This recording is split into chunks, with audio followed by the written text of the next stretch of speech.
Well, hello, and welcome to another episode of Woke by Accident podcast. I am your host, Jen Washington. This is a weekly chat about socially conscious topics impacting the culture. I would like to extend my gratitude in you listening to this podcast. It means everything to me, and I hope it is clear that this subject matter is so important to me. I care about our people, our future, and making a positive change in this nation. Welcome, guys, to another episode of Woke by Accident podcast. On this episode, we will talk about Aiden Ellison. He was a 19-year-old black man from Oregon who was killed for playing his music too loud. Very similar to the Jordan Davis case 8 years prior, actually 8 years prior to the day. Can we say deja vu? We will also talk about the MORE Act, which has passed in Congress and it's on its way to the Senate, which will decriminalize marijuana. We will talk about the latest in the Breonna Taylor matter, and we will also talk about Fred Hampton of the Black Panther Party 50-year anniversary of his death. According to the Jackson County District Attorney's Office, 19-year-old Aiden Ellison was fatally shot by an Oregon man on November 23rd, 2020. The Oregon man was accused of killing the black teen at a hotel during a dispute over loud music. He has pleaded not guilty, and this is Robert Paul Keegan, who is 47 years old. He entered a plea Friday to the charges, including second-degree murder. Here is what allegedly took place.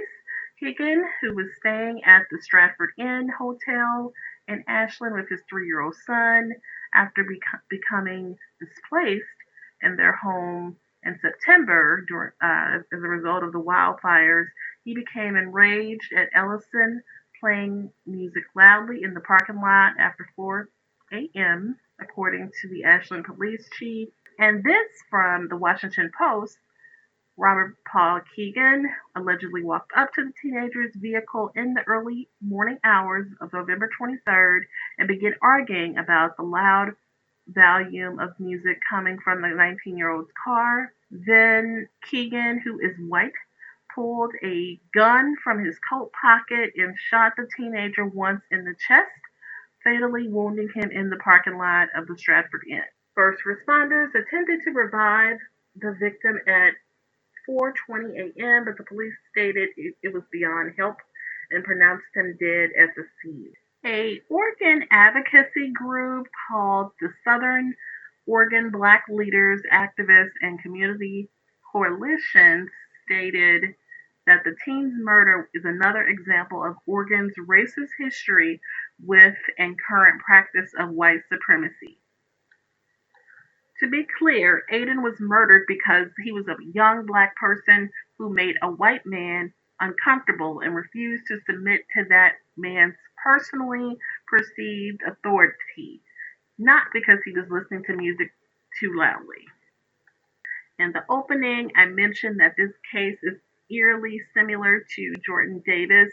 We may recall the 17-year-old high school student, which on November 23rd, 2012, at a Gate Petroleum gas station in Jacksonville, Florida, Michael David Dunn, a 45-year-old software developer, following an argument over loud music played by Davis and his 3 friends, Dunn was convicted on 3 counts of attempted second-degree murder for firing at 3 other teenagers who were with Davis and 1 count of firing into a vehicle.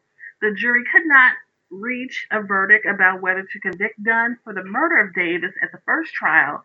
At the second trial, Dunn was found guilty of first-degree murder of Davis. And then we may remember that Davis's mother, Lucy McBath, ran for Congress in Georgia's 6th Congressional District in 2018. On her platform, reform of gun laws was heavy, and she is an activist to this day. Rest in power to both those brothers, Jordan Davis, and Aiden Ellison.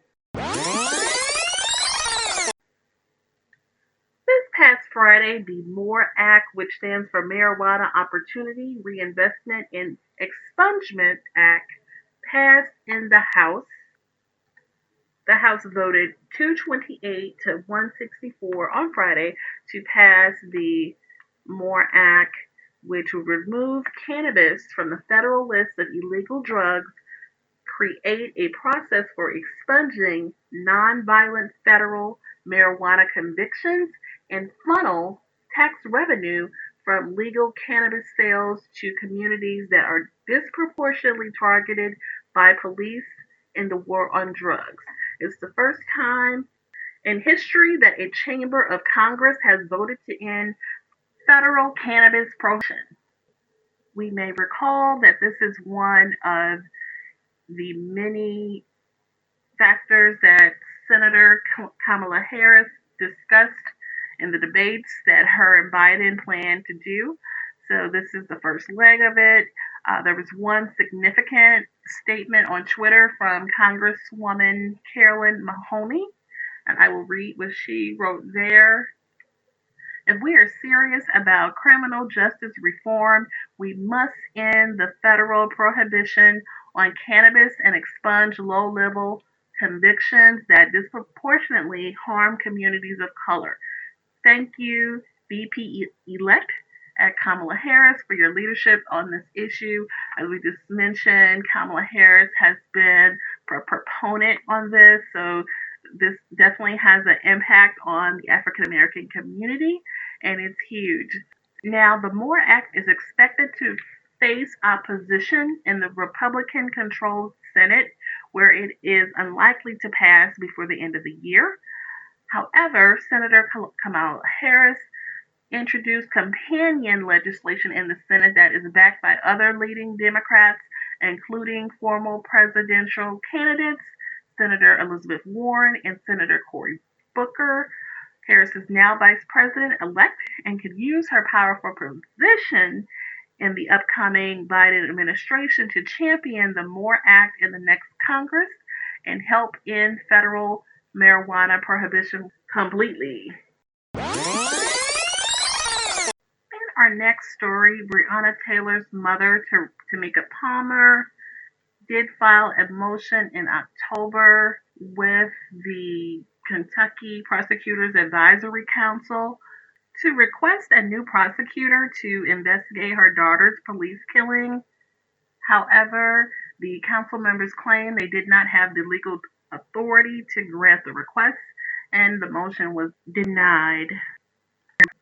Palmer argued that Attorney General Daniel Cameron mishandled the case by not presenting adequate evidence to the grand jury that proved the LMPD acted negligently in obtaining the warrant to Taylor's home and the events which led to her being shot to death in her apartment. Really sorry to hear about this. You have to commend her mother for making an attempt to try to get justice here, and just to have the door slammed in your face every single time definitely has to be disheartening. Our thoughts are out to the Breonna Taylor Palmer family. It was trending heavy on Twitter this past Friday.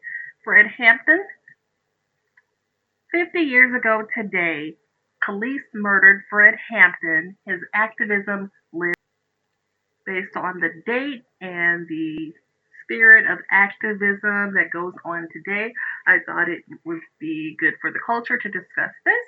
So Fred Hampton, who was the Illinois chairman of the Black Panther Party, was 21 years old when he was assassinated by the police, a heavily armed Chicago police team under the direction of the Cook County State Attorney, with a floor plan previously obtained from the paid FBI informant in hand, stormed Hampton's apartment while he and other Black Panther Party members slept. Hampton's West Side apartment served as a stronghold for the Illinois chapter, and the police obtained a warrant to search for legal weapons, which they used as a pretext for killing Hampton and weakening the Black Panther Party. They fired more than 90 rounds. Hampton, along with fellow member of the Black Panthers, Mark Clark, were killed in the raid, while other members were wounded. His fiancee, Deborah Johnson, who was 8 months pregnant at the time, miraculously survived. In the aftermath of the raid, the police orchestrated a massive cover-up, claiming they were victims of a shootout to justify the murders. This freedom fighter is worth looking up, you guys. Definitely timely. Can you imagine 21 years old? Not too much younger than Breonna Taylor. Police raid. They just come in and shoot you down. When you look Fred Hampton up, you're going to run across all these great quotes and sound bites of him speaking. Here's one that I thought was pretty dope. You can jail revolutionaries, but you can't jail the revolution. And you might murder a freedom fighter, but you can't murder freedom fighting. Rest in power, Fred Hampton. So at this time, we're going to go ahead and conclude this episode.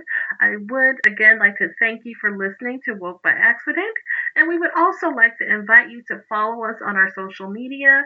On Instagram, it is Woke by Accident Podcast, and on Twitter, it is Woke by. Again, we are available on all the platforms for podcasts. Please subscribe, rate, share, like. Tell a friend. We do appreciate the feedback and the support. And every time you listen, we greatly appreciate it. Thanks again and take care.